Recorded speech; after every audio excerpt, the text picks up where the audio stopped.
Ene day eya ade ana enika na efe yie pa. Ebra honorable member edema eye adwen ho electoral area Solomon Nyantakyi enya ntoboase se ne mpasua so nursery school ba kwa ewo ho eye Bosofour R nursery wonya ntoboase pam entade makomako aduoson mienu 72 ede hye eye emofra wonom ekọ eye school ho de efe ene se abofra be sori anopa na obekọ school na wanya atade mono foforo kra eye ade aya na eye nika na hokeka wode bekọ school no eye ade ana ekọsoro yie pa na obi bebusa se na assembly member dwumadie no eye ahia ene edi twa ne ka wohwe papa dwumadie a wodie free vacation classes na oye health insurance ede ma eye nkokrafo ene mofra wo ne mpasua so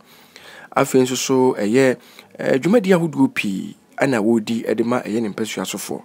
edurumbre bi kura no a watrena hiem ema ebi kọ eye emiamia ahoduo pi na ye nyantoboase enne di nkomo na wode nsem atudwa na eyade a ehyenkran yi pa Asante mane de sebe ye di fie nan na amawo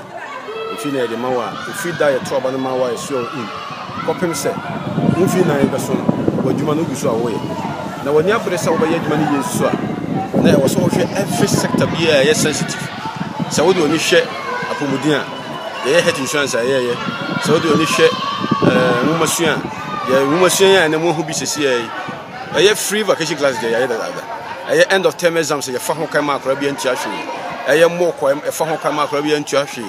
any education nema hodo ye yibibiri eye nema eda adija e wo krum ho a sabe nipa hunu nema pa ye ene de adru so yi eye nursery a omo ha na wo hwem ntare a mo fa di ba school na nke ko ba asesa akora bi anya bi hye ya ne fe be ye ne nika be ye sa abofra no te class mo kra no obenya adwum fine no to de sua de na akoba se nkra ne bi ho no a wo fo ntimi enya bi ma wo mo enti mbe hwe ye na ye ma hote na me ye se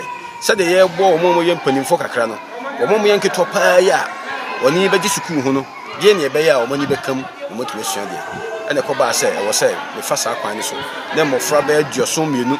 yetimi e provide uniforms e de ma wo mo na se be ya abofra no o hwe no ho ne fa ye kra na e mo na ni gi se ade a che no o bo sori no ko school yo na abofra bi o timi hwa tare no ka se e na me ko school na amana ni agi amana ni ka school se be o ya abofra na ni gi a e ma ni gi ni tira ni mu mo nyina otimi ade ato ho mo so wo kro yi mu na no wo pe pase o be ya abo a se be wo ye de abo kro ni aka se wa ya de na nhira anya me de be ma nso ifra chi ba to be a kana kuma bia